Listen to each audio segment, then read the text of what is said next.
Hello there, world. Hello Good there, evening. Future Shock. How are you doing? Good evening, True Spoon. Hope you are good. I'm Yeah. as well as can be on this Wednesday. Yeah, at least the sun's turned off a little bit, though. We got a bit of rain earlier on, didn't we, in London? Jesus, London. For people, well, we had, I think we talked about this the other day about how the houses heat up. Our houses over here in London are built for winter. My God, the last 2 days, 3 days or so has just been challenging, roasting. Not really a challenge that you can't face without drinking a few cold ciders or lagers, though, I find, It For every certainly, challenge, there is there is a way, there is a force of there's a sort of strategy to deal with that challenge, and beer and cider, I find, is my strategy.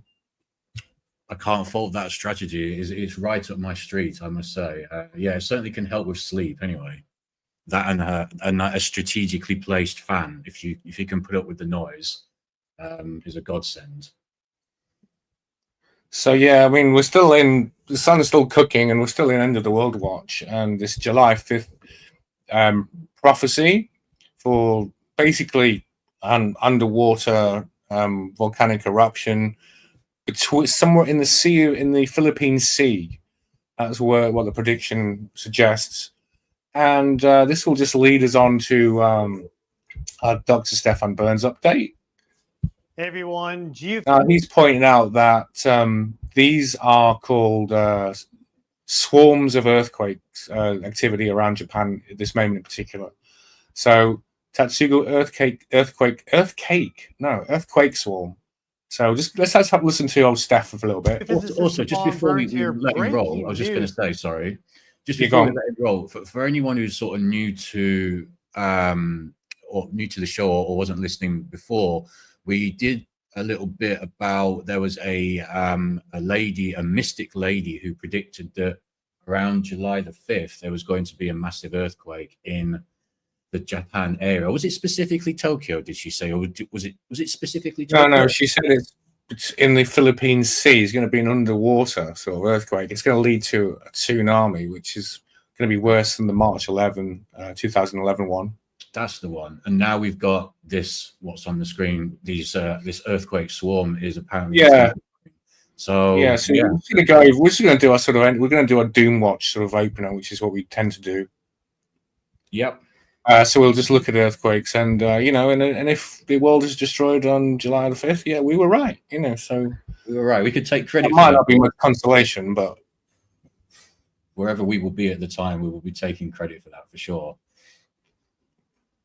Okay, let's have Stefan. There has been a rapid intensification of the earthquake swarm that's currently ongoing south of Japan. This has been rumbling basically since June 21st or so. And Japan has these sort of earthquake swarms every now and then. It's one of the few places on the globe that regularly gets these sort of releases of seismic energy across time, with a flurry of lower magnitude earthquakes that also occurs in the Aegean Sea, sometimes in Alaska, California. But Japan is one of the premier places for that. So we see this location there. We're looking at our 3D earthquake map here. And just the one thing you'll really notice is look at how many earthquakes are stacked right in this zone just for the past 24 hours. And so there's been actually a lot more earthquakes than that. Generally, with a swarm, you'll get fewer magnitude or less frequent high magnitude earthquakes, and you'll get a lot more frequent and just a greater number of lower magnitude earthquakes. So this program here is only showing earthquakes really with a magnitude of like 2. Okay, so let's talk about earthquake swarms, and apparently this is kind of like part of living in Japan, is they get these periods of swarming earthquakes, which sort of doesn't seem like a kind of thing that would swarm, does it? An earthquake, and I guess it's kind of worse than swarming bugs, really. But I don't know. I think I'd hate swarming cockroaches more than swarming earthquakes, but I guess the swarming earthquakes are pretty dangerous. Listen, I've got a little problem here, Future Shock. You still with me? Yeah. My cursor's frozen, so I can't actually do anything right now. So you're going to have to just take over a bit while I try and unlock my cursor. Is that all right? Oh yeah. Okay, maybe just refresh. Maybe stop sharing the screen and just refresh. Oh, No, I mean my cursor's frozen, bro. Do you know what I mean? I can't move anything, right? So. Oh, okay. Yeah, no worries. I can hold the fort whilst you try and sort that out. Yeah. I might just have to start up again. Okay, so that would be weird though. That's a bit of a mess. Yeah. Do you know how to unlock a cursor? Anyone in the chat? Let me know, please. Just don't know how my cursor's just locked. AJ, I see AJ is in the chat. Yes, AJ was on one of my football streams for ages yesterday. Kept me good company there. We had some interesting lucid dream chat as well. Actually. Oh, that's okay. I've done it. About lucid dreams. Yeah, what happened? Well, yeah, just as a little digression. Yeah, AJ, who is here, pinned his comment there. Hi to AJ. Good to see you, man. Nice. Thanks for coming along. Yeah, we got into chatting about lucid dreaming somehow. I can't remember how. And yeah, we were talking about how we're both frequent lucid dreamers, and we were just kind of giving examples to each other of our lucid dream experiences. It was interesting. Okay. It's rare, just rare for me. Can you tell us about one of your lucid dreaming experiences? Well, I literally had one last night. I mean, it was kind of I was actually going to tell you about it backstage, but we were chatting about other things. But yeah, it's even so hard to actually describe. You know, we were just, funnily enough, when we were talking about the swarm of earthquakes, and I happened to mention, if you remember, it would be bad to have a swarm of tornadoes. So what the lucid dream was essentially was I was back at the house where I grew up in. I looked out the window, out the back of the moor, and it was like a red, purple, orange night sky, like a sort of dusk sky, I suppose, dusk sky at the countryside. But in the distance, you could kind of see what looked like a big group of, like, say, maybe 8, 10, 12 sort of crystal looking tornadoes. It's a little bit difficult sometimes to put into words these dreams. And these crystal tornadoes, yeah, okay. Yeah, they were kind of cool. They were literally like a swarm of crystal tornadoes. Like, we were just talking about what swarms we would like or not, or prefer, if you could prefer one or the other. What swarm would you rather have if you had to deal with a swarm? What would you have a swarm of? What are my options? Either the crystal tornado. Well, I mean, earthquakes would be preferable to swarm of bugs, swarm of earthquakes, swarm of cupcakes, swarm 100%. Of wild dogs. I mean, dogs don't really come in swarms, but you get the idea. Yeah, I mean, too much of anything can be problematic, though, can't it? So, swarm of Cruzcampo would be pretty. I mean, yeah. Yeah, does it come in swarms? Yeah, that'd be like a tsunami. A swarm of Cruzcampo balls. Yeah, I quite like that stuff as well. Yeah, so it's all very interesting. Yeah, and it was. I remember looking at it. There was a point where I was trying to get outside in this lucid dream for some reason to see these tornadoes, because, I mean, as you do, I suppose. And I couldn't get outside. It was one of those things in a dream where you're kind of, you know, you get those dreams sometimes where you're trying to do it, you're just kind of stopped from doing it. You can't find your way outside or whatever. I couldn't find my way outside, and by the time I got there, they'd all kind of like dissipated. I think outside was inside. That was the thing. It was a sort of, you have to go outside in the dream. You have to go inside. Some kind of 4-dimensional stuff. That's true. That is true. If you look at it like 4-dimensionally, yeah. What happened was, when I eventually got kind of outside, in inverted commas, the tornadoes had turned into kind of like shooting stars. So the sky was just full of like what it would look like if there was a very, very close meteor shower, or possibly even a deadly meteor shower. This is tying in a bit with the doomsday start to the show. I got nuked the other day in the dream. I was with a lady who I'm quite close friends with, and we were sat on a bench, and then I saw, it was very bright outside, and I turned around and I saw, oh, it's a nuclear explosion, and I wondered how long it would take, if it would hurt, and how long it would take. I mean, obviously tensions are high in the world right now. I suppose it's one of those reasons. That was why.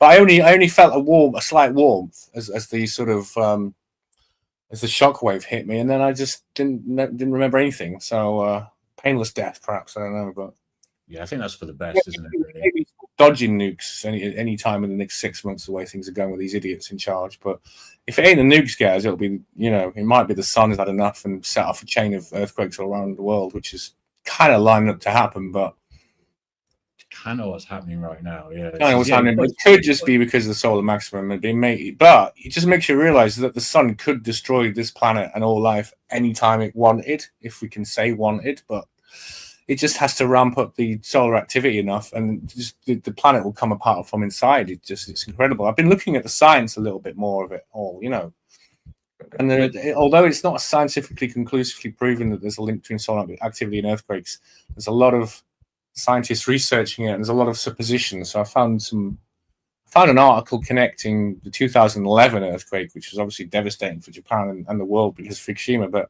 connecting that was during a peak solar cycle as well. So there may be a connection there. So would you just keep finding things like as we had the other day up? We, Stefan had his graph up that had all the different peaks from solar cycles of different revolutions and various important events in human history, and we just keep finding sign after sign. The social revolutions, how it coincides with the high sunspot numbers. We just keep finding the solar cycle. And now we're saying as well that the 2011 tsunami was under the cycle as well, so under the height of the cycle as well. So we just keep finding evidence that there could be problems ahead. There might be trouble ahead. This kind of thing. All right, so I've got here the as we get closer to July the 5th, this is getting hyped a lot more. This story, a lot more people are picking this up now. Times of India is actually it seems to be quite a reliable news source. I generally find them popping up. Economic Times, I think, is that an Indian one? Le Monde, even they're carrying it now. Just it's funny how a few hours ago they've all come out with the same story, right? Is Economic Times, is that? Oh, no, I'm thinking of The Economist. Sorry. No, sorry, go on. Okay, so can you see this article? Why a manga predicted earthquake on July 5th has the internet buzzing? Yep. I suppose we're part of that buzz, I suppose. Yeah, we're still taking the main credit for it if it actually happens, obviously. Yeah, I mean, I just started finding out myself and researching it, and it's funny how it's like. Yeah, I mean, a few people made like YouTube shorts and stuff like that, so I guess they sort of got good exposure. So, the rumors. This is a recap for whoever may have missed the show like last time or whatever, but they're calling her Baba Vanga. The manga's prediction stemming from a dream describes a catastrophic disaster occurring on July the 5th. A crack will emerge under the seabed between Japan and the Philippines, triggering a tsunami 3 times larger than 2011. So they've gone viral in Hong Kong, South Korea, China. Yeah, nervous times over there at the moment. Swarm of over 330 earthquakes. I think that's in the month? A swarm of over 330 earthquakes near Japan's Tokara Islands and a volcanic eruption on Mount Shinmo in Kyushu have also reignited fears. So you see how it's coinciding with the timeline. That's the point, isn't it? It's biblical language, I'm thinking as well, isn't it? When you're creating swarm of earthquakes, swarm of locusts, biblical kind of language. Nearly half of Japanese responders had heard about the prophecy, so it's quite big news in Japan regarding a major earthquake, while 50% were unaware. So if you were living in Japan now, the 50s were most likely to have heard the rumors. Despite the lack of sign. There? Sorry, go ahead. I was going to say, would you be nervous if you were there now? Would you be like, I mean, even well, I'd be nervous anyway because of the earthquakes and because I'm in the solar maximum and because it's particularly powerful solar maximum. So that's what I mean. Yeah, I'd probably camp in the hill. I'd literally camp in the mountains for like a week or two. That's what I'd do. I'd get out of the city for sure and. In an hour and a half's drive, you can maybe a couple of hours drive. You get out of Tokyo and you're in the mountains, and it's incredible. It's another world in the mountains. It's all monkeys and hot springs. It's a wilderness. It's most of Japan. That's why they build most on the coast, because the whole interior of the country is so impenetrable. It's an extraordinary place. It's like wild because there's monkeys everywhere. It's like so weird. Yeah, you'd have to. It's like the humans only really control the coast, and the rest of Japan is like. I don't know. It's like the monkeys' reign, Interesting.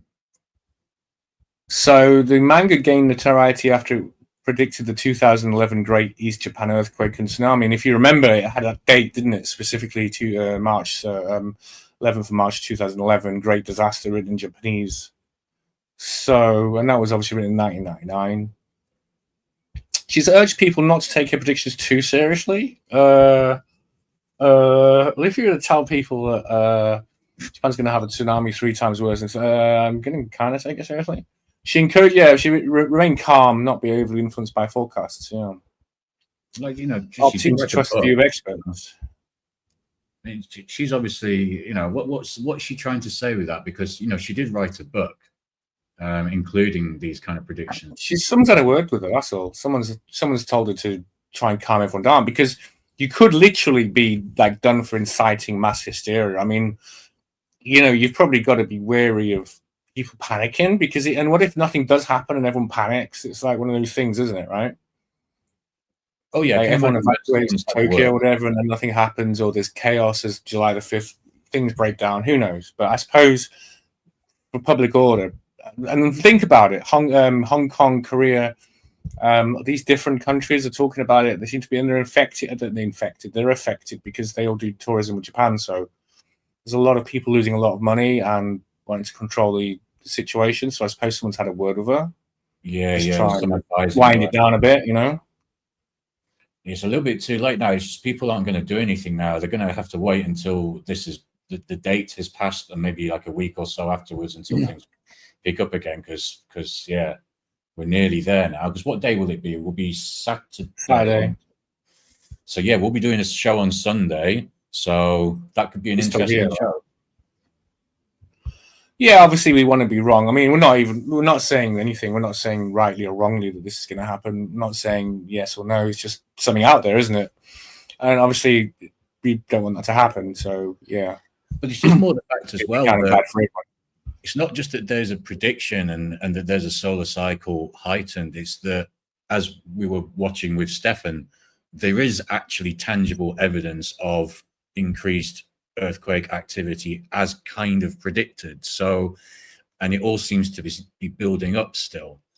So, so 5.5 earthquake hits Japan's Kagoshima Prefecture Island. This isn't far from where she says that the earthquake might you need to in the Philippine Sea. So you need to share. Are you sharing it? Sorry, because it's not. Oh, is that not sharing that article? No, just share. Oh, that's weird. Oh, okay. All right. Here it is. There we go. There you go. Right, where is it? I've lost it now.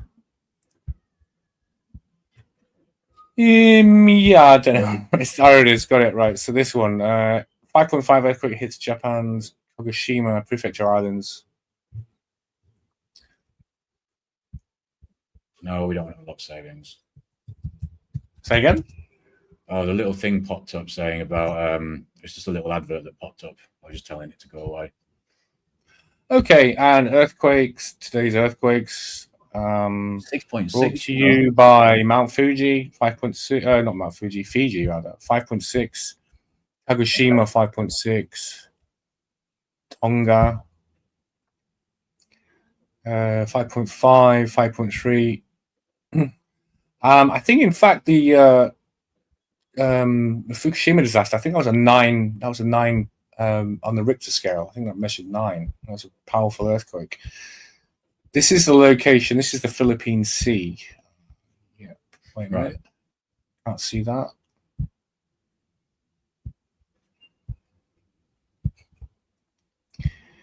For people who don't the Philippine Sea is here, so it's going to be in this location. This is presumably between Japan and the Philippines. You need to share it again. Sorry, it's not sharing. Oh, really? Oh, man, this is so fiddly. I was literally about to say, when you were doing that, to anyone who doesn't do this, doing the whole share screen, flicking between screens thing can be quite it is tricky on, I don't know, maybe it's just me, but it's just that you have to sort of share it twice. And it's like, why make it like that? You just press share, but then you just have to do it again for some reason. It's like you have to say it's staged, isn't it? Yeah, you have to go back to it. So you can't go to the picture you're sharing or the image. You have to go back to make sure to double share it or something. It's really daft. Yeah. So anyway, the idea that 2011, the massive earthquake, 2011, which led to the disaster of Fukushima. That there's an article here from the BBC from the same day as the earthquake, actually. So I'll share that. See, I seem to do a lot of tapping for what should be a really small operation. Sharing, do you know what I mean? No. So I'm querying whether StreamYard is really efficient, useful, way to do this. Well, can you see this? No.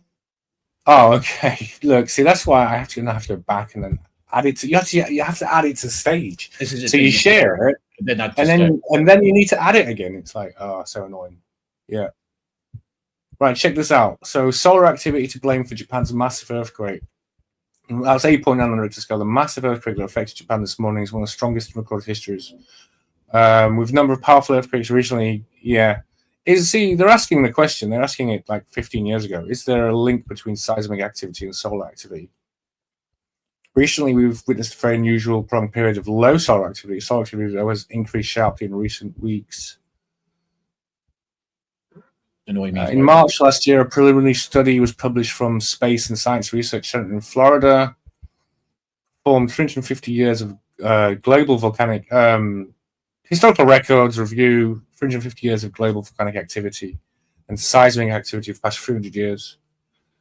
Compared the record of the sunspots as a measure of solar activity. So there's a strong correlation between the sunspot, which is the solar maximum, and the largest seismic and volcanic events.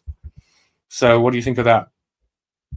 One thing I was going to say, just when you were highlighting before there, was when you said recently the sun's activity there's been a prolonged low level of activity. This was 10 years ago.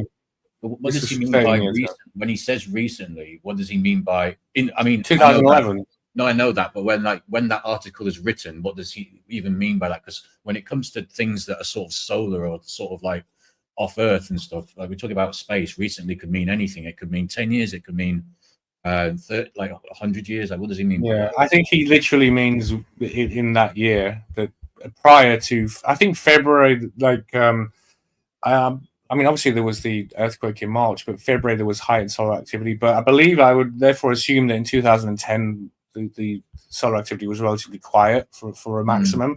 If you remember, 2012 was the year of the maximum. It was one of the biggest solar maximums ever experienced. So it basically, 2011, 2012 was coming to the peak of the solar maximum cycle. So they found an impressive degree of correlation for global volcanic activity and the largest USA earthquakes. So more than 8% correlation for volcanoes and 100%. So that means every single powerful earthquake in the USA was coincided with the solar maximum and high sunspot numbers. Yeah, I mean, it makes sense, doesn't it? I mean, this idea of the Earth being in this kind of like Goldilocks zone, as they call it, I mean, that does imply that things are quite kind of potentially temperamental, given sort of like ups and downs in activity of the star. So it does make sense that with heightened star activity, then you're going to have effects hitting us. We're not that far away. I mean, I know we're just far enough away to not be fried by it, not be radiated or whatnot. But I mean, we're not that far away that things can't affect us. And I think a lot of people maybe don't realize that. A lot of people think, obviously, we can get sunburn and the sun heats things up and whatever, but it has there can be other effects as well to the inner workings of the planet, as we're seeing. So Piers Corbyn, have you heard of Piers Corbyn? Piers Corbyn. He's the brother of Jeremy Corbyn. Brother. Yeah, I was going to say.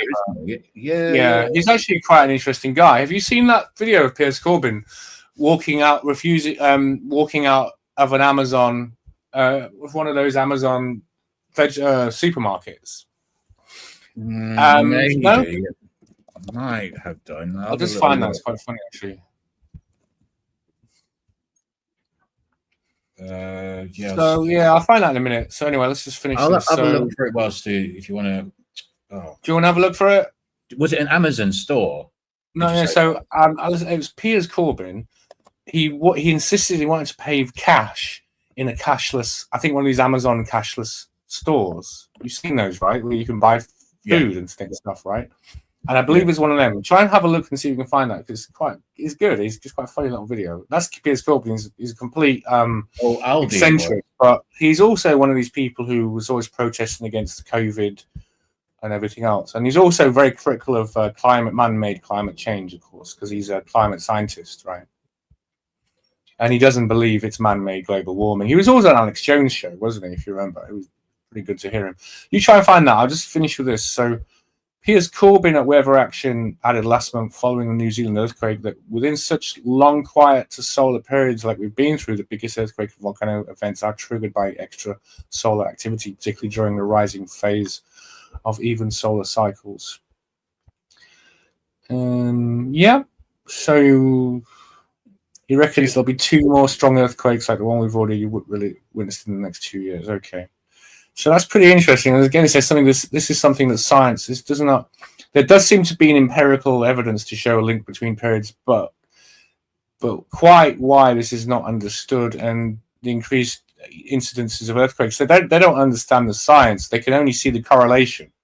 So they obviously notice that there's a link between sunspot activity, solar activity, and earthquakes, but they don't know quite how it works, how the sun directly affects the inside of the earth like that.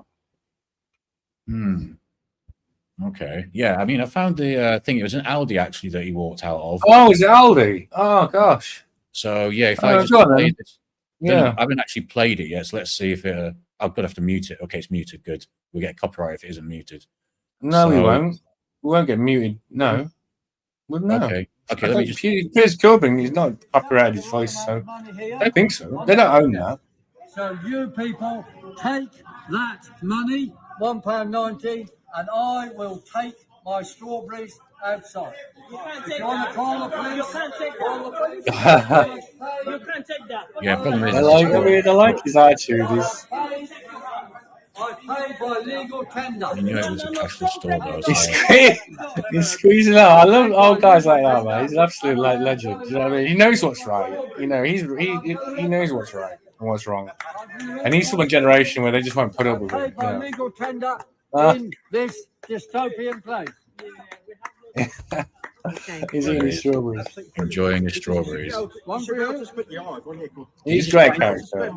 I've followed him for years, and I can't even believe he's brother of Jeremy Corbyn. It's so bizarre, you know.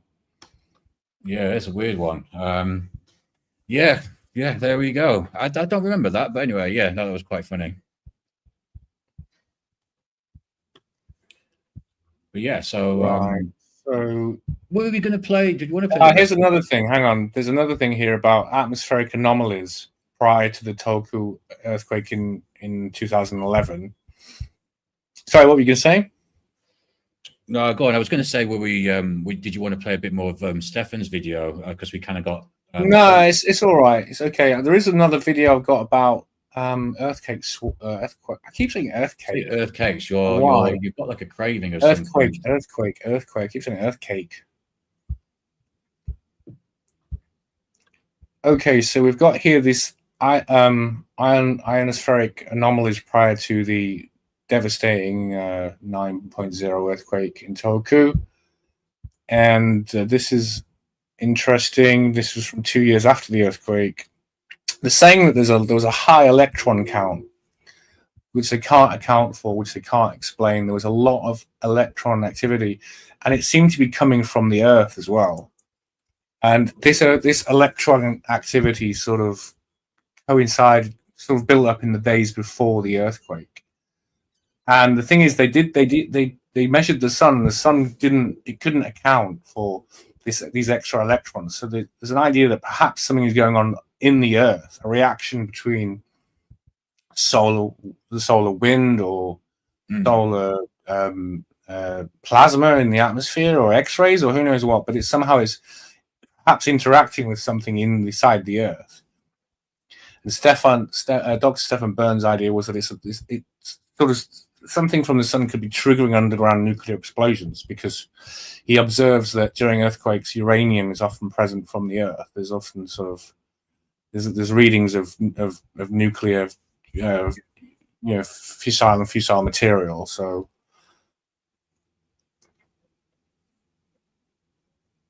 Yeah, I mean, it's interesting because obviously there's a lot of energy. There's a lot of energy going on inside the center of the Earth and in the sort of like in the bowels of the Earth and stuff. So for the sun's solar wind to be able to have a kind of impact on that, and despite the fact we've got a magnetosphere as well, just goes to show you just how kind of like what a sort of thin line we're walking on. The Earth treads on a thin line of existence, really. Seismoelectric fields might penetrate into the ionosphere. So yeah, so modified electric field. So something's going on with the electric field of the planet, the geosphere, prior to these earthquakes, and it seems to, coincide with high levels of solar activity as well, which is So it's like a causative link, really, pretty much.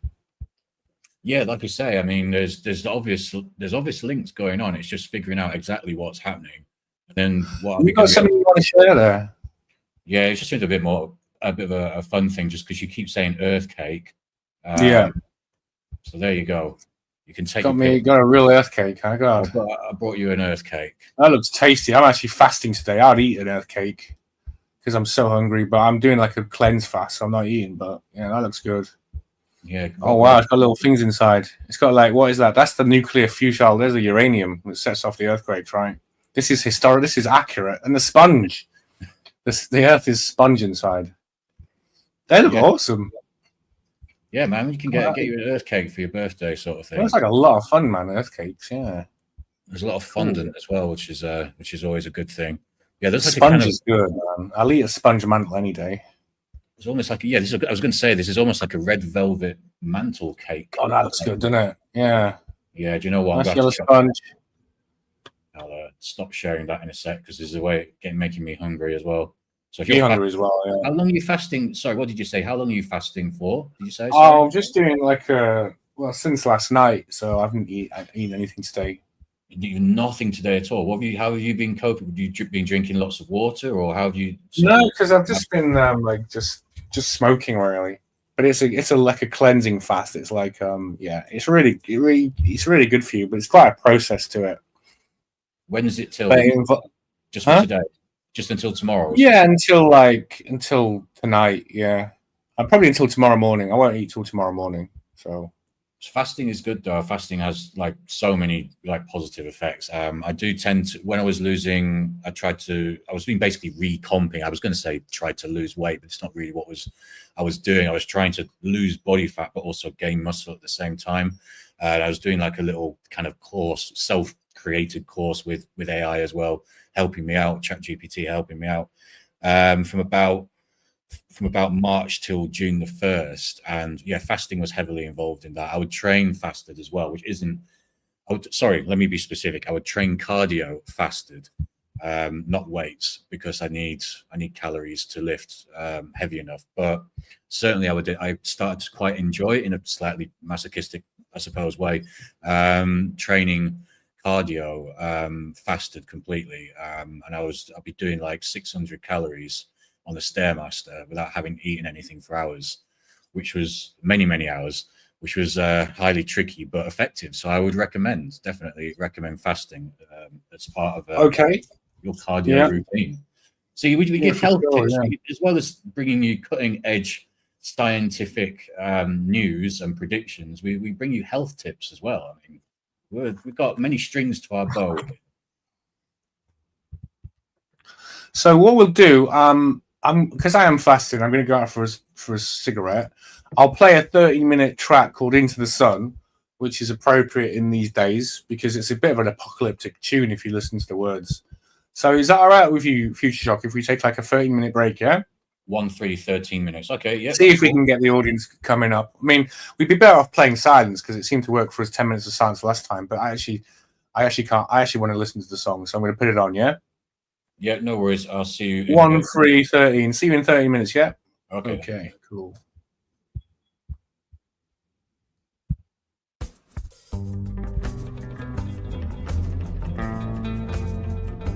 Yeah, I'm really concerned about the kids today. I think they're fucked.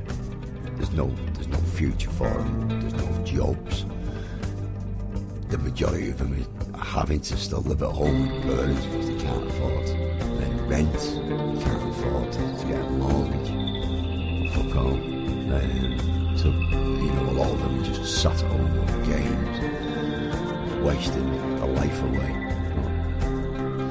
thinking that that's going to be their future, is just playing games and wanking, and wanking's not an applicable skill. I mean, they don't have any applicable skills. I mean, they don't know how to cook, they don't know how to fucking clean, they don't know how to, they can't dig a fucking garden because they sat at home all day on a fucking chair. Yeah, they don't know how to lay a brick, fucking tile, don't know how to do fuck all. They need to start learning how to do these skills. They need to start getting off the fucking phones and getting off the computers and living in the fucking real world and not the digital world, because the digital world is, that's going to fucking enslave them all. Yeah, they're not numerate or literate, you know what I mean, and they just don't know their numbers and fucking words. All they know is fucking dots on the screen. It's,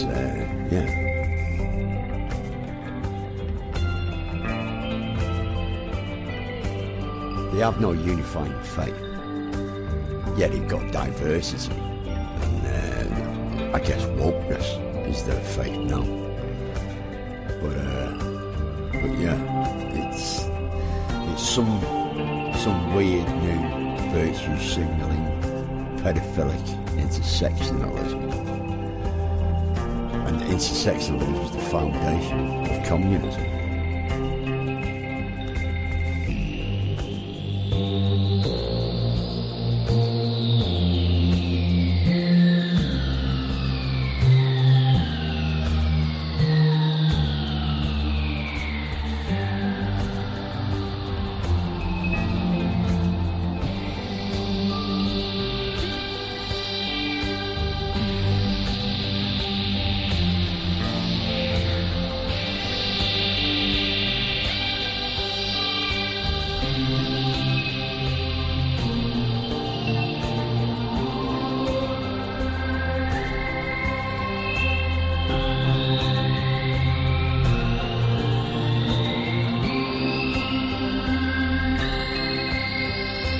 Kids are being groomed by everybody to be this way. So perhaps we can change that. Perhaps we should groom them as to we want them to have better faith in humanity again. Teach them skills like cooking, getting out, exercise, fucking out, what you could do with them. Yeah, I mean, in all honesty, just look around. I mean, how many fat little bastards are there out there? It's not normal, it's tragic. Other than fucking the health implications. It's not good. Because the apocalypse is coming because of this generation's weakness. And this generation's weakness is a direct result of successive generations getting weaker and weaker, and lazier and lazier. And we've ended up with this generation as the laziest, fattest, stupidest, wokest, most childish bunch of useless bastards we've ever seen. And it's our fault, because it's these bell ends which are causing the apocalypse.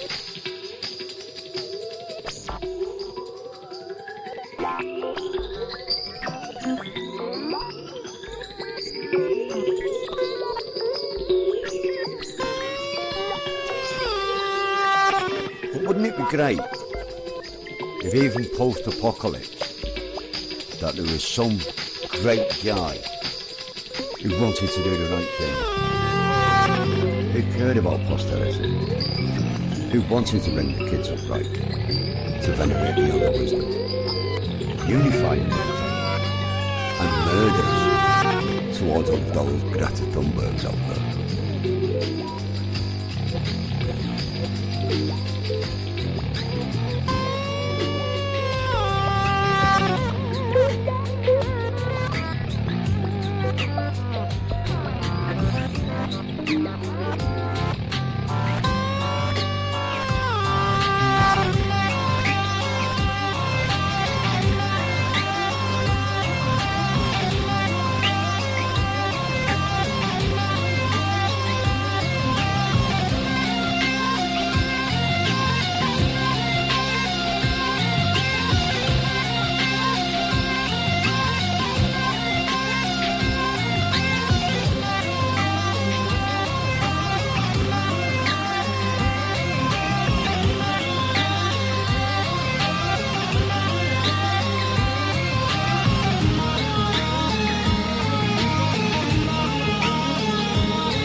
Pinch in his eyes in the mastery and terrible display of skill. The novices are all the last to see of the speed in which fire can kill. All of the children now move as one, the swords of fire swallow the night. Into the furnace, into the sun, all that is left is the light. And the seas we should sail will be fire and blood, all will be butchered and torched. For on the morning it is the dawning of an earth barren and scorched.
Great pop hits from Sandwich Pan.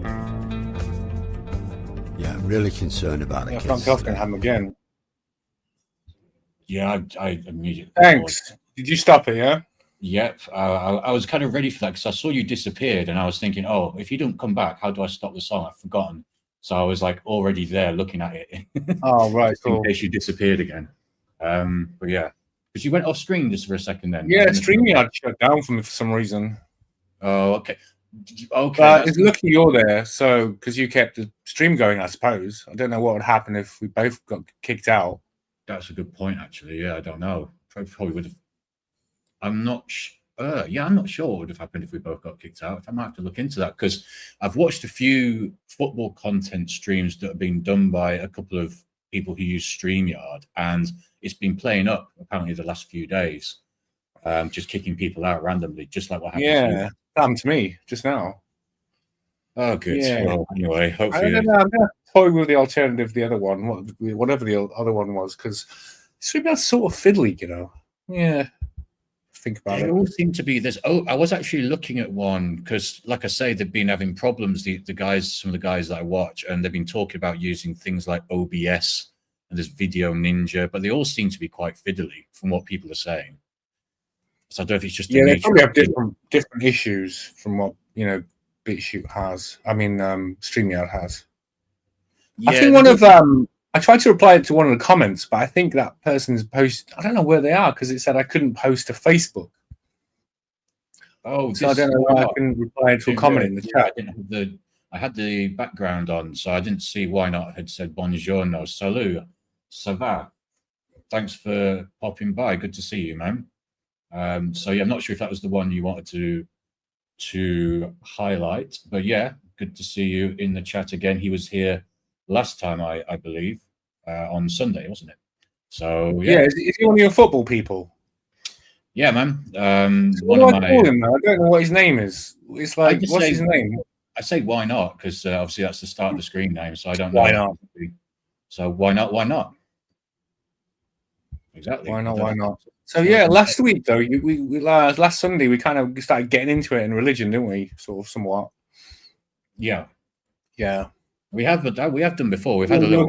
You're getting your tail rubbed. You're getting your tail rubbed the wrong way a little bit by some of it, I think, weren't you?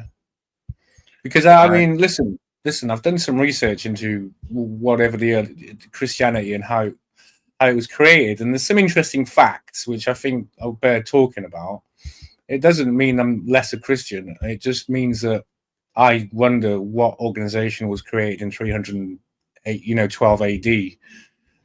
Long after the fact, long after the death of the Jesus and the apostles, and that at a point where it seemed that Christianity was so powerful just in terms of how many people were Christians that the Roman Empire couldn't beat it. So it had to sort of, did it co-opt it? What did it do? That's the question. Did it sort of, the evils of the church, do they all go back to the fact that it's basically a Roman pagan institution at heart, and it was created with this in mind, by these people who didn't even know what Christianity really was. So, I mean, the idea of my research indicated that in 312, Constantine was instrumental in the creation of what we understand as the Catholic Church, essentially. But at that point, there was only one church. I mean, there are other belief systems, there are other kinds of Christianity, but they're all systematically, replaced by Constantine's version of Christianity.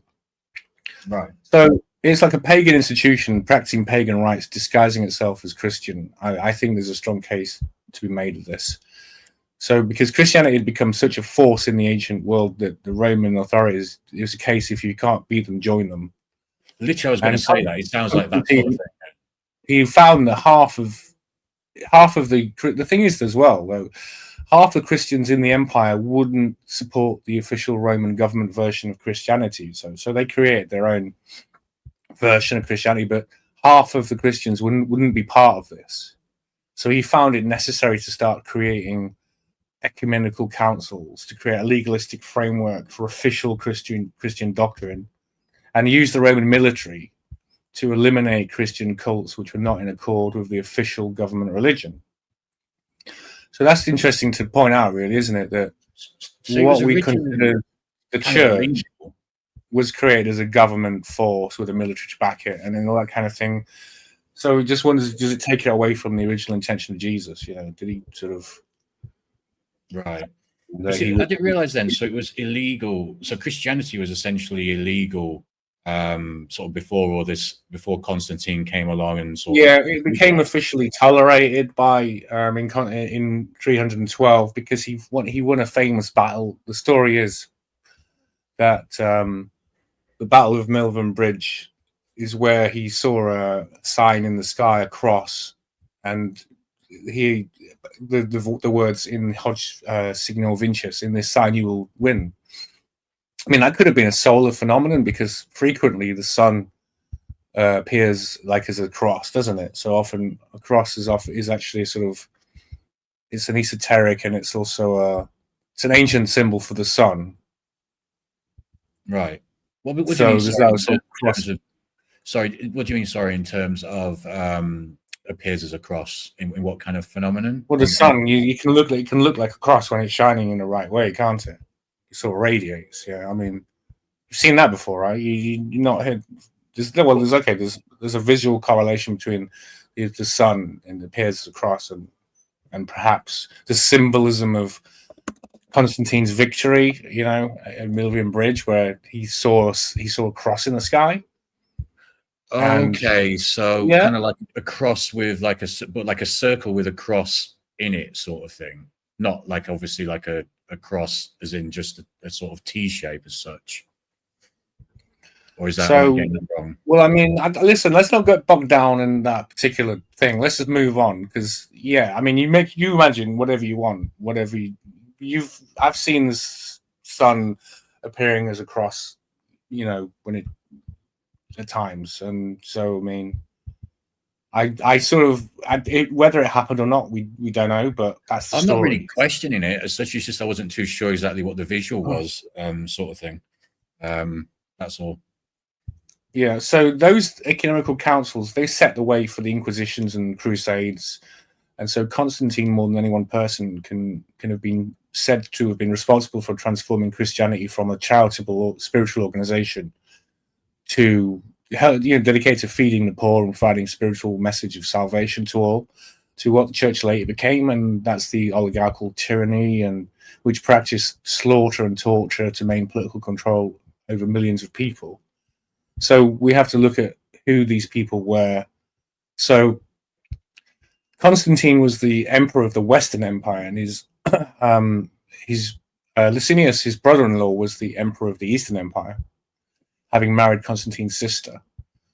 So despite appearing to be Christian and co-authoring the Edict of Milan, which granted toleration to the Christians throughout the whole empire, so he became a father of the church in effect, but he himself, is unlikely that he was genuinely Christian. I mean, both these men regulated the affairs of the nascent church, transforming it into a monolithic institution, and it ruled by might and violence.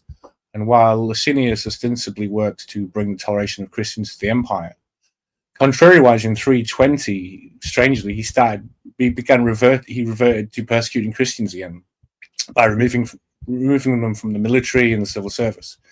So it was probably like the toleration of Christianity was only government Christianity, and then it had to be careful of Christians sort of infiltrating, real Christians coming into the government, and they had to be removed from military service and such, perhaps because they opposed the official version of Christianity they were trying to propagate. Lactantius was a contemporary of Licinius, and he spoke in testimony of him that he became a true Christian. When Christianity throughout the empire was experiencing an astonishing exponential growth. It's hard to know how many Christians there really were at the time, but Stark's book, The Rise of Christianity, offers a guide to how many Christians there might have been and how quickly they grew. So his figures showed that the percentage of Christians throughout the empire seems to grow by a factor of 4 to 5 every 50 years. So every 50 years in the Roman Empire, there were 5 times more Christians at the end of a 50-year period. So, for instance, from a modest population, perhaps of 1,000 Christians in AD 40, because of this maths, it ensures that by 300 AD there were 6 million Christians in the Roman Empire, and by incredibly somehow by 350 it increased to 34 million.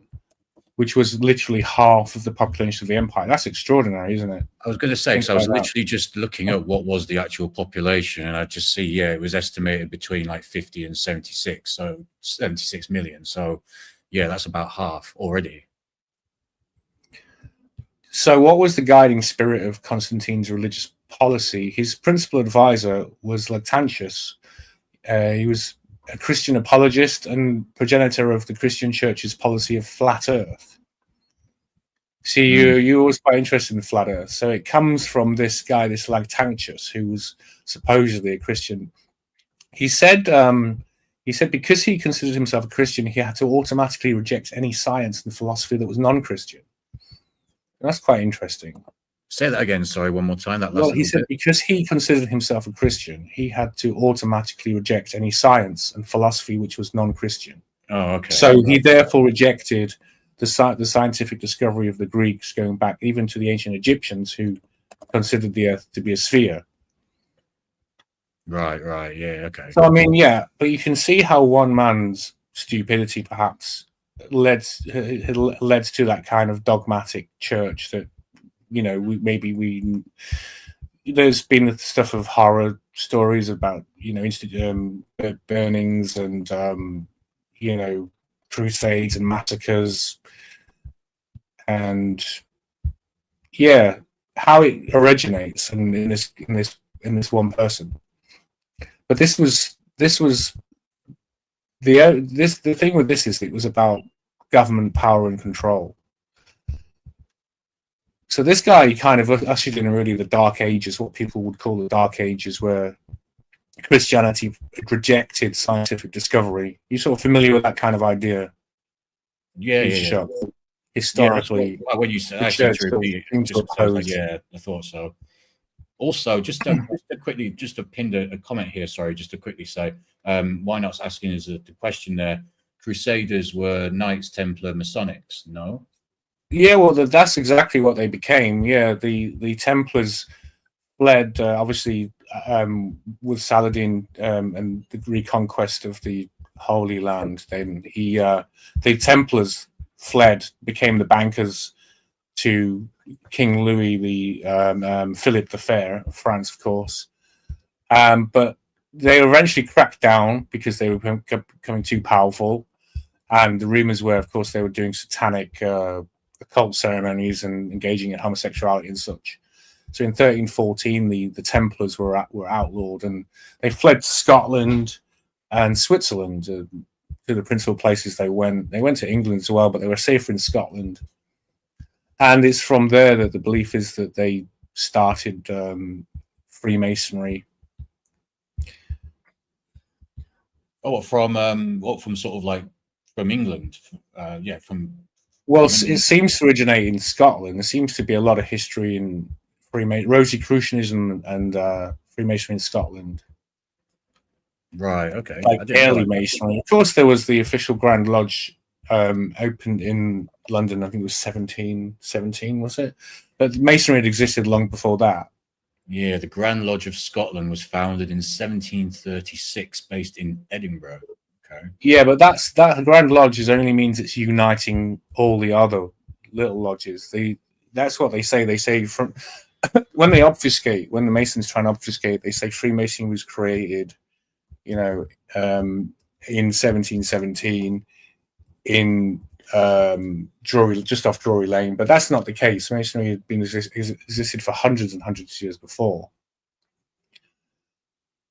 Right. I mean, the Masons themselves, the sort of the operative Masons, the actual literal builders of the churches and such. I mean, one correlation there is that Masons built the Gothic, started Gothic architecture in northern France, and the major innovation of Gothic architecture was the broken arch.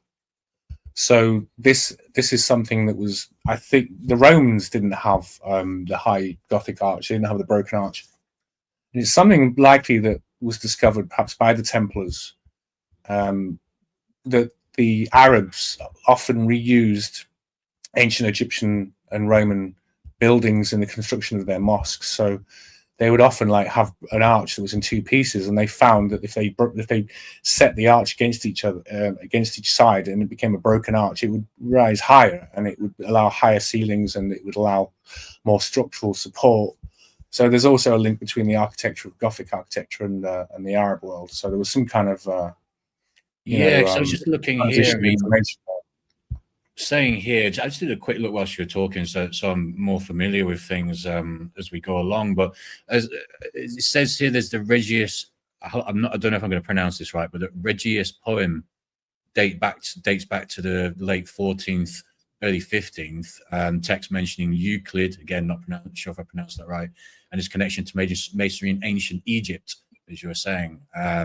So yeah, and it also mentions someone called King Athelstan in relation to Masonry's arrival in England. So that's really but it's something they transmitted from the East. So these Templars, they transmitted all this bump about Solomon's Temple and everything else, and Tubal Cain and all of the personalities in Freemasonry are all they're all kind of obliquely Judaic figures. They're more connected to Canaanites. Right. If anything, actually, the people revered in Freemasonry are sort of the Canaanites rather than the Jewish people, which is interesting because Freemasonry rules the world and it's being controlled by something called Judaism, but whether that is real Judaism, I question it. I think it's the Canaanites, and the Freemasons are a perfect example of the Canaanite mystery religion.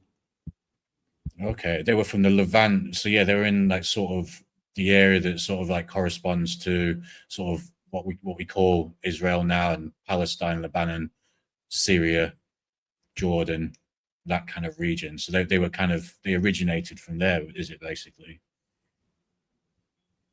Yeah, from the Middle East. Yeah, so yeah, from Palestine. That's where why they called the Templars, because the story is that they'd found, possibly they were excavating. They spent a lot of time excavating the ruins of the temple, the Second Temple, and there are rumors they found books and they found something, but it's more likely that they just got taught the Cabal. They got taught Kabbalism by those by those so-called learned people who were there, present. And I mean, also you got to think about the Templars' banking industry, and these things didn't exist in Europe before that. And it was only with the arrival of William the Conqueror that we got these sort of money lenders and stuff, and this financial system coming into our country in 1066. So this stuff of this time is all connected to the information, the banking network, for instance, the Frescobaldi banks and the Naples banks. They're all connected to this Canaanite network, which are not by coincidence. A lot of these banking medieval banking strongholds, they're all places where they were actually Canaanite colonies, Phoenician colonies in the ancient times.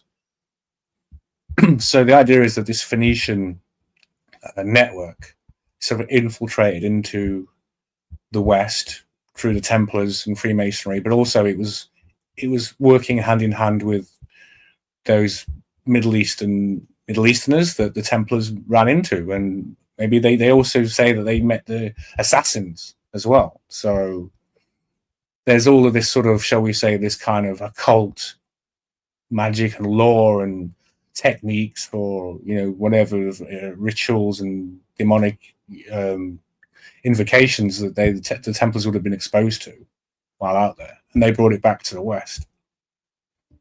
So let's go on with this guy, this Lactantius, because his works seem to betray a total lack of knowledge about Christianity. So he authored a tract called The Wrath of God, the Ira Dei, the Wrath of God, in which he justifies and explains the idea of an angry, punishing God.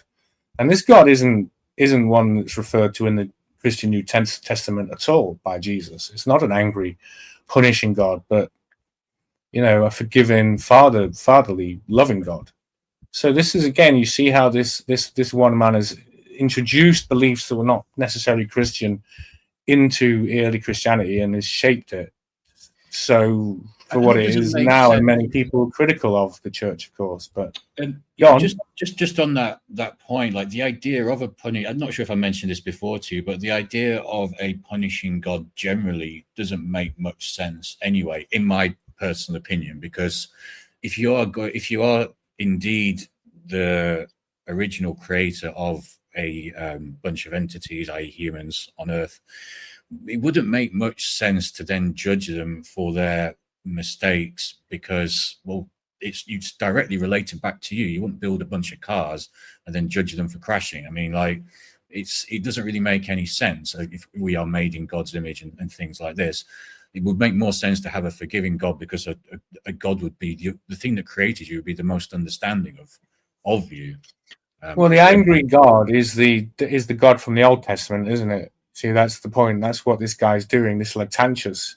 The point is he's an advisor to Constantine, but he himself was promulgating Judaic Judaic or Hellenistic beliefs into Christianity, which were not there. See what I mean? So the angry, punishing God is present in the Old Testament. Right. But doesn't necessarily, it's nothing to do with, I would argue, it's not to do with Jesus' message. So this guy, this is Constantine's tutor and guide in all matters relating to Christianity. He had no actual knowledge of the words of Jesus himself. And it seems to me that this is like, because the Catholic Church spent hundreds of years trying to deny people the access to the words of Jesus, hiding it behind a wall of Latin and ritual, and imposing themselves as intermediaries between man and Jesus, and also persecuting and murdering anyone who questioned their authority or offered an alternative view. So what does that seem to have to do with Jesus? It doesn't echo the ministry of Jesus at all, the behavior of the church. So why, it just doesn't make any sense. Why would a church created in the name of Jesus behave like this? Because I believe that the source of the Catholic religion and the early church isn't Christian, but Jewish. The Jewish Old Testament goes into great detail about mankind's sins and the various punishments. Jesus had no particular, as far as I know, no particular comments about certain things, So, yeah, okay. Things like birth control and such things, or onanism and things like this. Also, this is from an old. Do you know what? Oh, I won't go into onanism. I can't quite be bothered. So I'm going to have to look that up. But this is the thing about the current sort of belief in flat earthism, and I'm trying to understand why, seemingly intelligent people can tumble into this delusion. It is frustrating, isn't it? Even things, what I was thinking about, we've said before about what, I think I asked you on the stream before, like what question would you ask a flat earther to try and sort of like debunk, or what would be the best thing to say to ask them to debunk them and stuff like this. And I was thinking about, like, even, we've been talking about volcanoes and volcanic activity and stuff like that recently. I was thinking even just surely the existence of volcanoes would seem to imply a rounder ball rather than a flat sort of surfaced area, because obviously you need a molten core to, that's kind of where the volcano comes from originally. Do you know what I mean? So there's just so many things. His idea, Lactantius found it preposterous that the earth could be a sphere, because he couldn't get his head around the idea of people being able to walk on upside down on the other side of the world. Oh, okay. So he said, this is a quote from him. He says this, is there anyone so senseless as to believe that there are men whose footsteps are higher than their heads, or that the things which with us are in a recumbent position with them hang in an inverted direction? So he couldn't get he says also that the crops and trees grow downwards, that the rains and snow and hail fall upwards to this earth. So that's a quote from Lactantius. That's why he didn't believe in the ball earth, as they call it. He couldn't get his head around the idea of like gravity and that people can be upside down, apparently, Yeah, it was a primitive time. Look, obviously planes are the whole kind of like way that planes operate from airport to airport is based on like longitude and latitude, which is based on the earth being roughly speaking a sphere. It's not technically a sphere, it's what is it called, an oblate sphere, or isn't it, I believe is the official term for it, meaning it's a little bit fatter in the middle. It's a bit like an ale drinker. Someone who's drunk a bit too much ale, it's got a bit fat in the middle. But yeah, the whole system, the whole kind of airport planes flying system is based on the fact that the earth is round. And I don't know, there's just so many things you can come back at to these people. We just need to send them up one day in a get all the prominent ones, like I said before, just send them up in a one of Blue Horizon or whatever it's called, whatever the Jeff Bezos thing is. Just send them up there and watch their reactions. It's going to make for some great watching. I'll make a great stream. So, but even then, gravity was accepted by people in 4th century ancient Rome and such. But he just couldn't accept it, and that's it. And these are the people these are one of the characters behind the creation of early Christianity. Not that early Christianity, but institutionalized Christianity, shall we say? Yeah.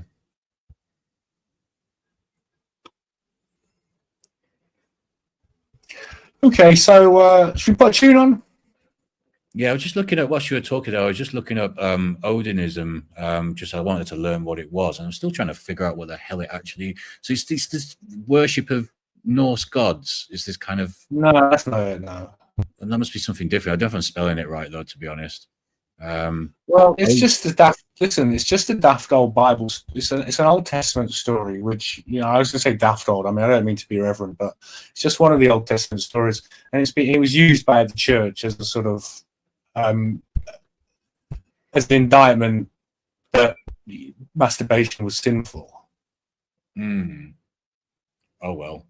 Yeah.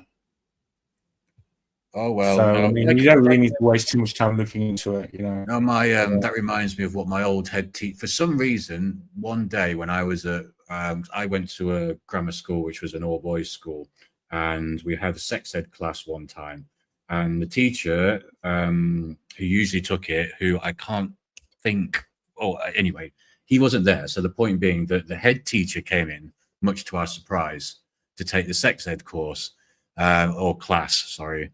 And literally all he did was he walked in and he just went, right, masturbation, lads. We all do it. You just want to put some newspaper down. That's it. And he walked out of it. And that was it. Put some newspaper down like he got a stray dog or something. Yeah, well, he's revealing a bit too much about himself there. I don't know if it was, I don't know how much of that was a joke or not. That's, Head teachers should never, it's one of those things, isn't it? Yeah. True spoken in jest sort of situation. But yeah. So listen, the story about Onan, right? Onanism, because Onanism was always a sort of a nickname for masturbation. Okay, so what happened is the story is that let's see, Judah said to Onan, "Lie with your brother's wife and fulfill your duty to her as a brother-in-law, to produce offspring for your brother." But Onan knew that the offspring would not be his. So whenever he lay with his brother's wife, he spilled his semen on the ground to keep from producing offspring for his brother. And what he did was wicked in the Lord's sight, so he put him to death, apparently. So that's that's used that's from Genesis. It's used from a passage. I mean, it's not necessarily referring to birth control, but it certainly was always used as a sort of a judgment on masturbation, which I suppose has always been part of the I don't know, like Catholic. Anyway, let's not really get bogged down in masturbation and spill. I'm putting newspaper down. Newspaper down. No, we'll put some newspaper down first. Yeah. Yeah, that's always, for want of a better expression, that has always stuck with me. That story. Yeah, pun intended. Unfortunately, there is another theory about the Catholic view on masturbation. Is it could be because they believed that the spermatozoas were little homunculus.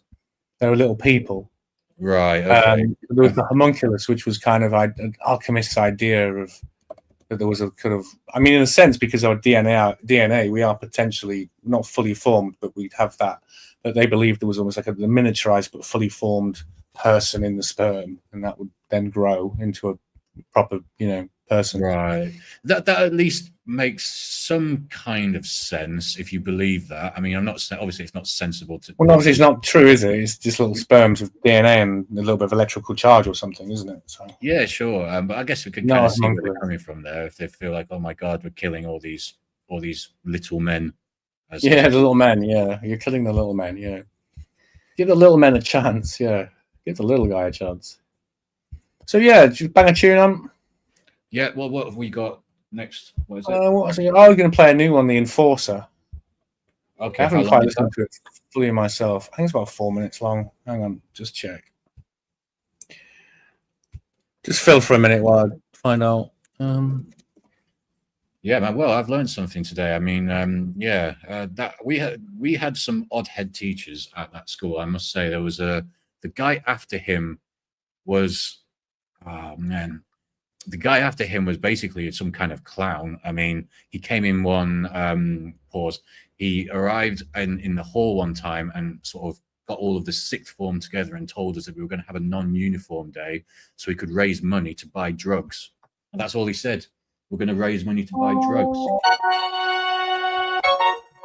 Yeah, that kind of thing wouldn't play well in the Daily Mail these days, would it? You know, so we all started. We've all lost our sense of humor, haven't we? I mean, that's a bit of a daft thing to say, but yeah. So the whole hall. I assume he wasn't going to buy drugs. I mean, right. But the thing is, the whole hall then obviously started to fall about laughing, and he realized his mistake, and he tried to make it better, but made it a lot worse because he then said, "No, lads, you don't understand.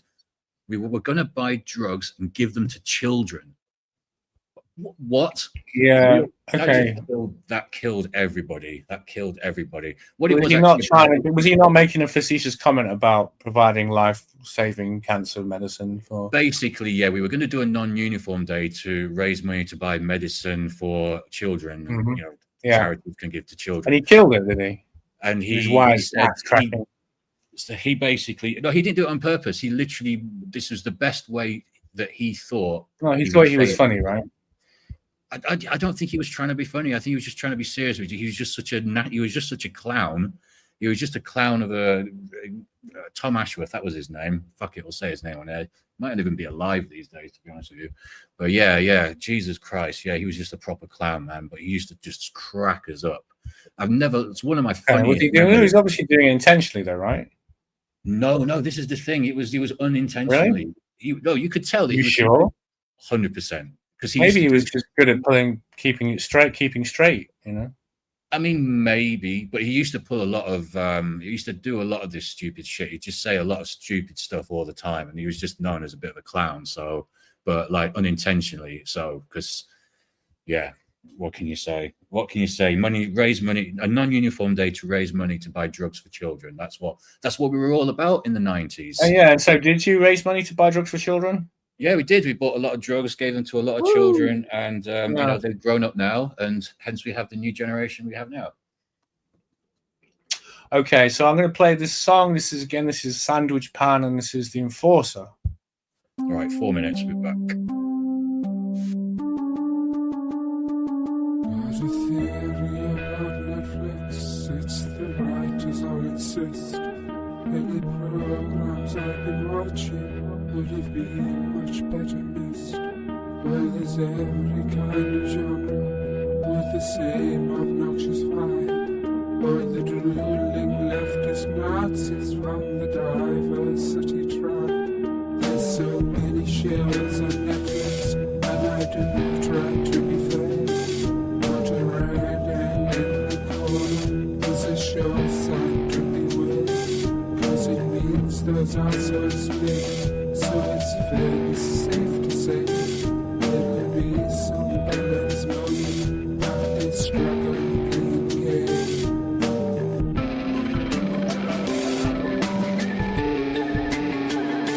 Oh, it's tough to be deceived, but it's unfair being blind. Watch your trolley make a bunny out and left over our side. Look at little children crying. Listen to some fun cartoons. You can see a million big men, but never teach only.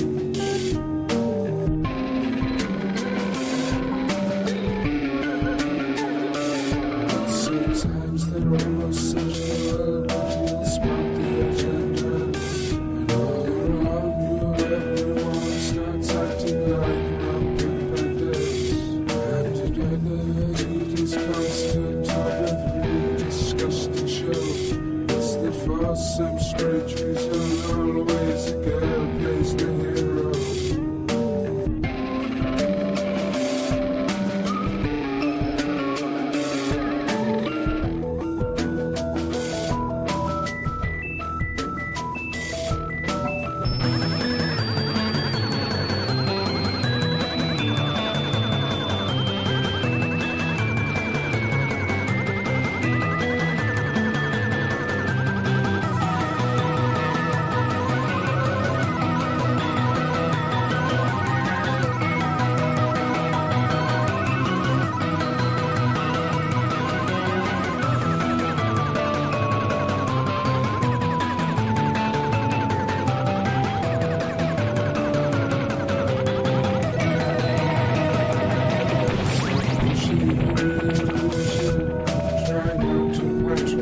Okay, it's the fabulous band Sandwich Pan.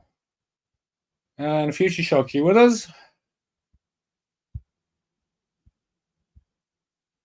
He's not around. Okay. I'm just right back at this moment, yeah. Yeah, so you had something you wanted to mention about.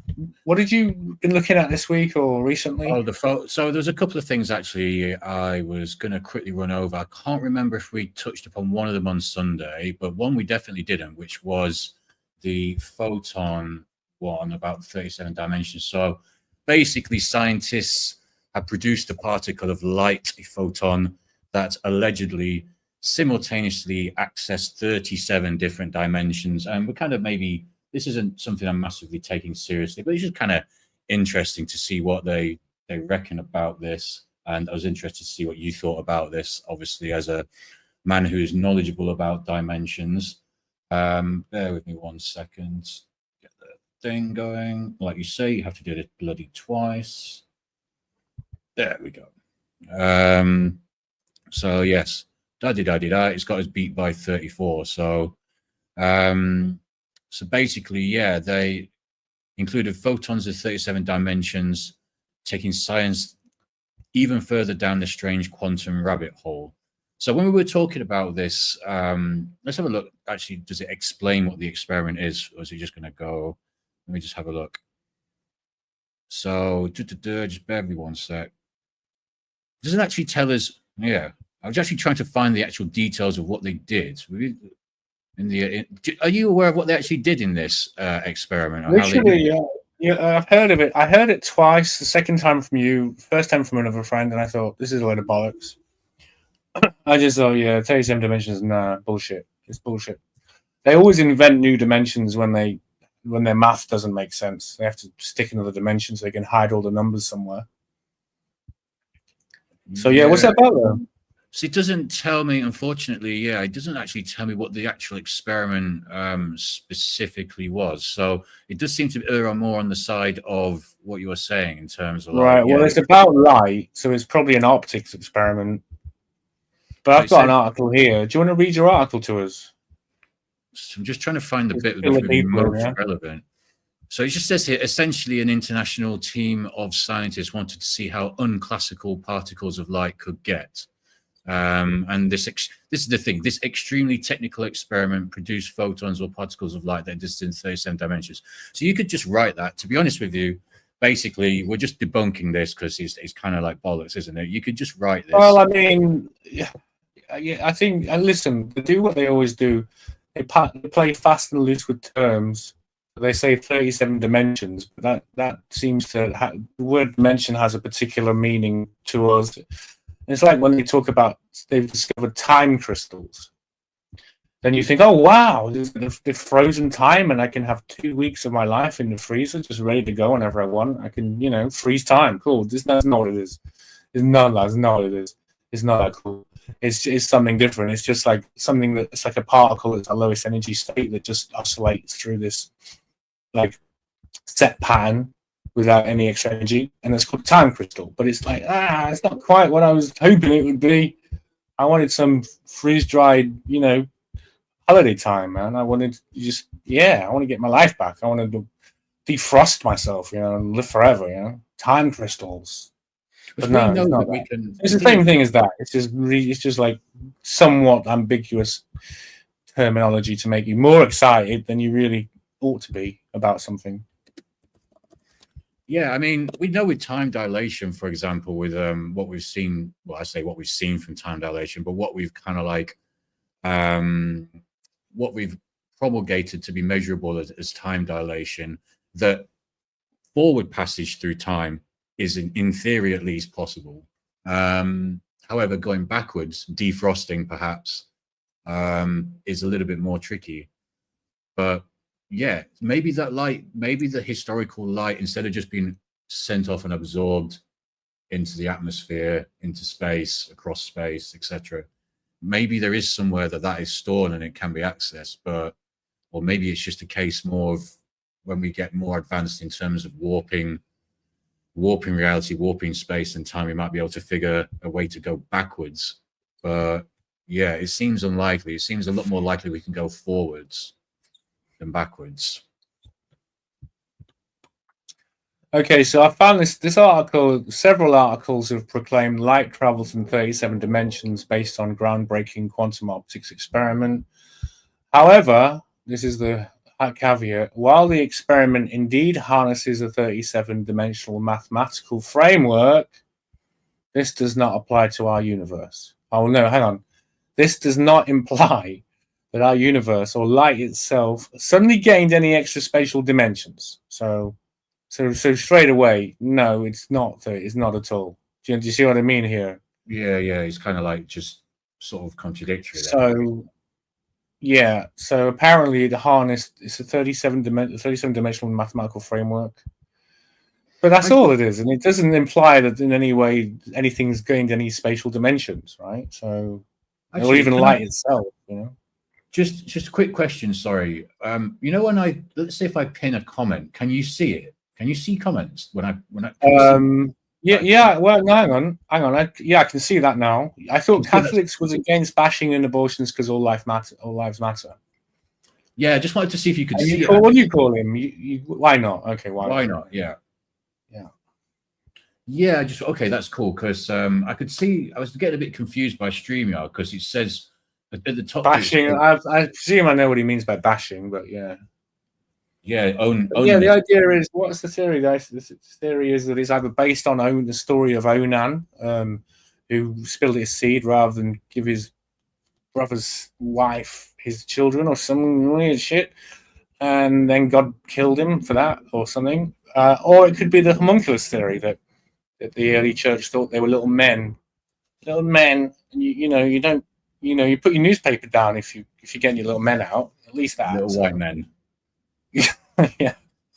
Yeah. So that's 37 dimensions stuff. Actually, I'll go into it a little bit more. I think this article actually seems to look into a little bit. So, quantum stage, there's something called Hilbert spaces, and they're theoretical spaces. So they don't really exist. Like there's a theoretical space, not extra spatial dimensions. In quantum mechanics, the state of any physical system is described by a mathematical construct called a Hilbert space. So all they did is some fancy math. It's bullshit. Do you see what I mean? I knew it'd be bullshit. No offense, but you did mention it before the show, and I said, "Oh, use bullshit." Anytime they start pulling dimensions out of their asses, no, bollocks. Well, my initial reaction was the same. I mean, like just when you start seeing things like 37, and it's kind of such a random number. It's like, it's so random. It's like 37, just to confuse it a bit more, just so we don't feel swamped enough by modern life as it is. It tells us fucking another 34 dimensions we don't know shit about. Well, so, that's why not another 44? Why not another 54? Yeah, right. So it's whatever you want it to be, basically. Basically, we are like Michio Kaku said, and I believe he was paraphrasing somebody who said it earlier, a scientist who I can't remember the name of. We are like fish in the pond, aren't we? We are kind of like the fish under the water, unaware that in a higher dimension, i.e. above the pond, there is a garden, maybe streets and houses, and let alone cities and the moon and the sun and the stars, etc. So we are kind of like potentially like fish in the pond.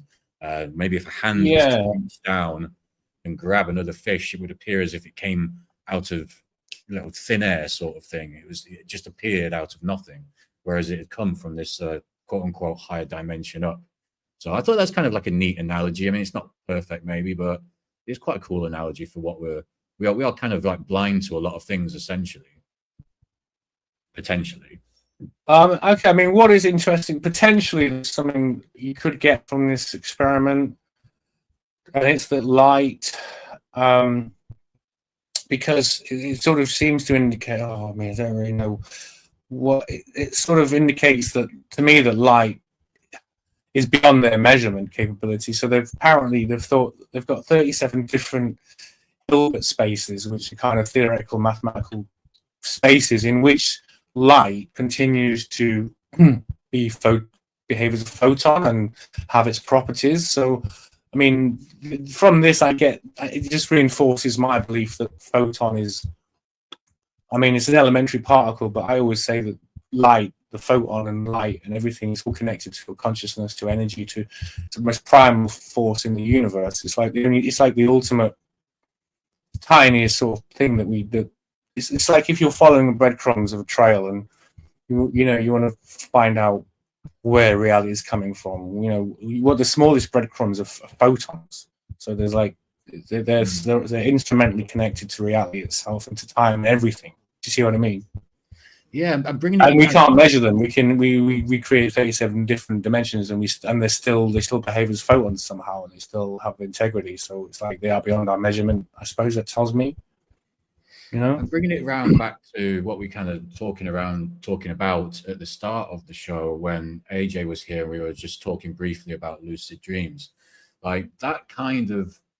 There is a discernible difference between the light of wakeful reality, a normal dream, and a lucid dream. Now, a lucid dream at its proper height seems like the sort of purest form of light. I know that might sound like a bit of a cliche and it's not very technical, but it's just sort of from my observation of each kind of reality experience.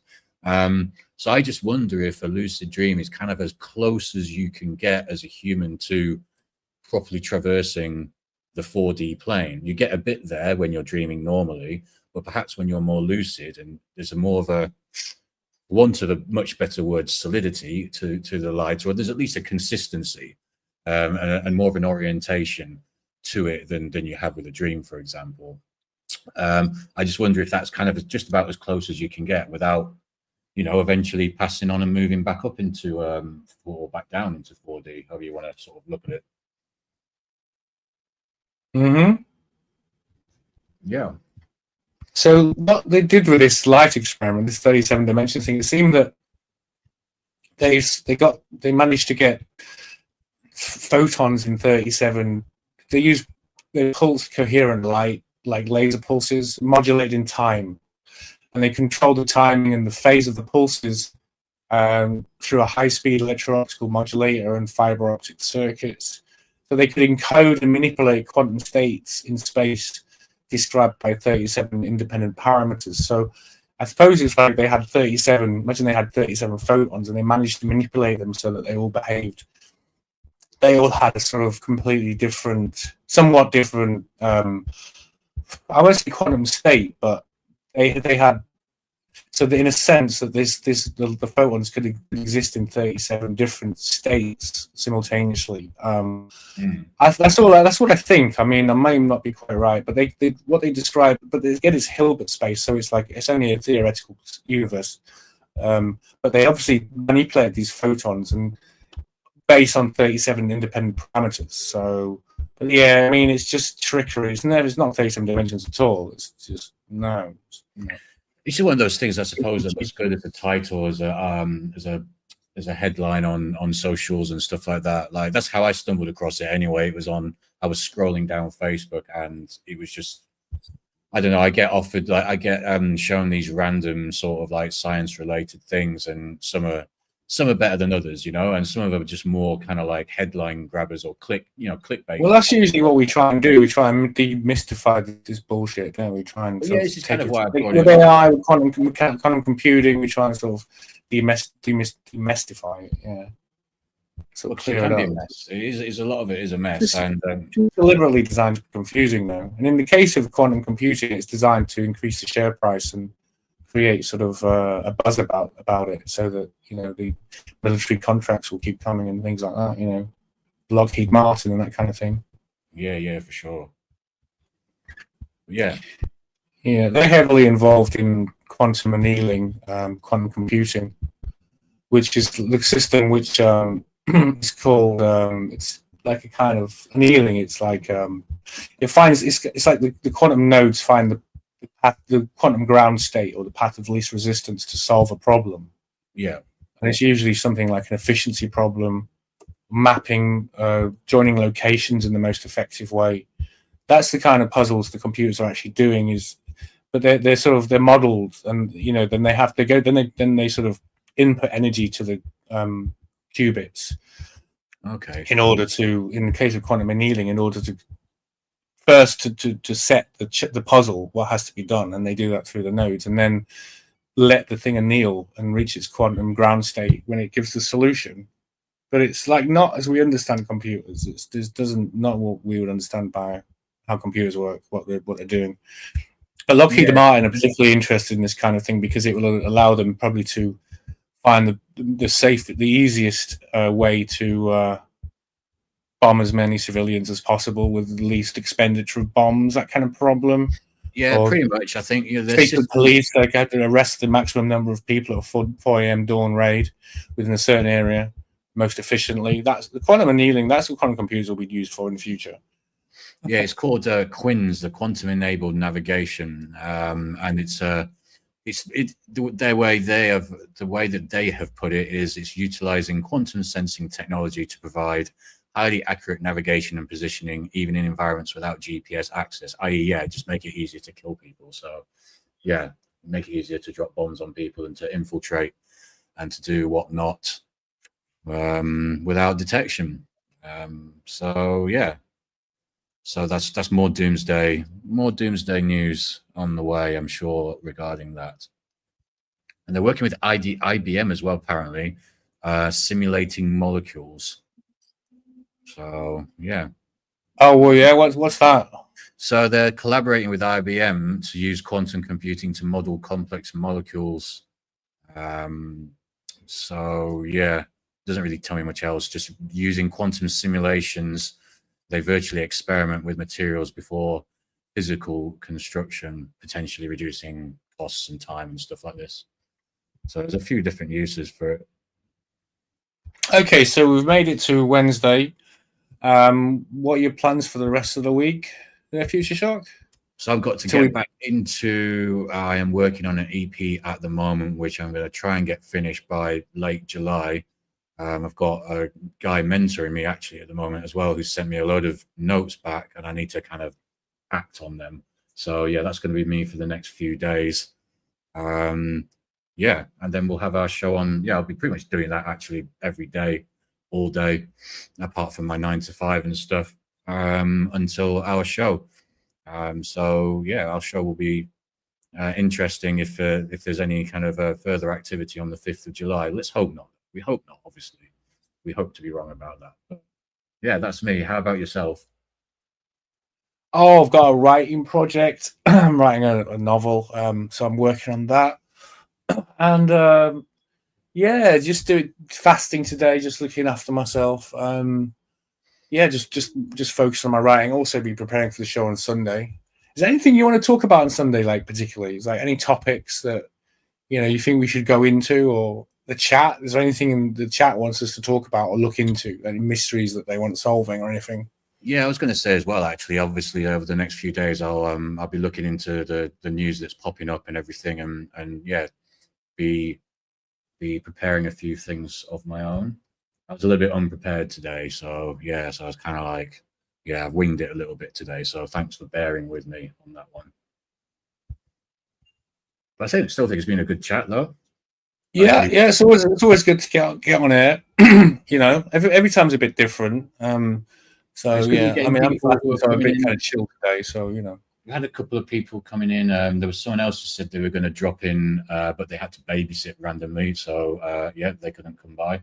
But yeah, we've got a couple of people still. Hopefully, we can start building that up. I'll probably do a football show as well on Sunday, actually, before like I did last time. So yeah, that'd be pretty cool. I'll probably join you for that. I mean, I'll just be in the chat or something, but yeah, I'll just do like 45 minutes or something like that. And then redirect. I need to figure out because you can redirect from StreamYard to directly to another stream, i.e. our stream afterwards. I need to figure out how to do that. I can't figure it out. Yeah, that'd be pretty good. Yeah. So anyone who is in the chat, I can just say, yeah, they just literally stay where they are and it just redirects to the, smart. That'd be good. Yeah. Try that. Yeah. So yeah, cool, man. All right, we will probably be about 8-ish. I think we'll probably do 8, is it, or 7, something like that on Sunday. What time did we do last time? Because that wasn't too bad, was it? It was about 7. We went a bit earlier, didn't we? Let's say 7. I think for me on personally on a Sunday, is if we could do it a little bit earlier, it's cool. I would do earlier on a Wednesday, or Tuesday, but it's just so pressed for time with like the day job and then gym straight away afterwards. 7's just not possible, unfortunately. All right, okay, no worries. But yeah, cool. Anyway, yeah, we got to the bottom of that 37 dimensions thing, because you're not the only person who talks about that. Someone else mentioned that, and I couldn't even. At the time, I'm like, it's bullshit. I don't have to have a look, but now I know why it's bullshit, and it's interesting. It's interesting why it's bullshit, but it's not that interesting.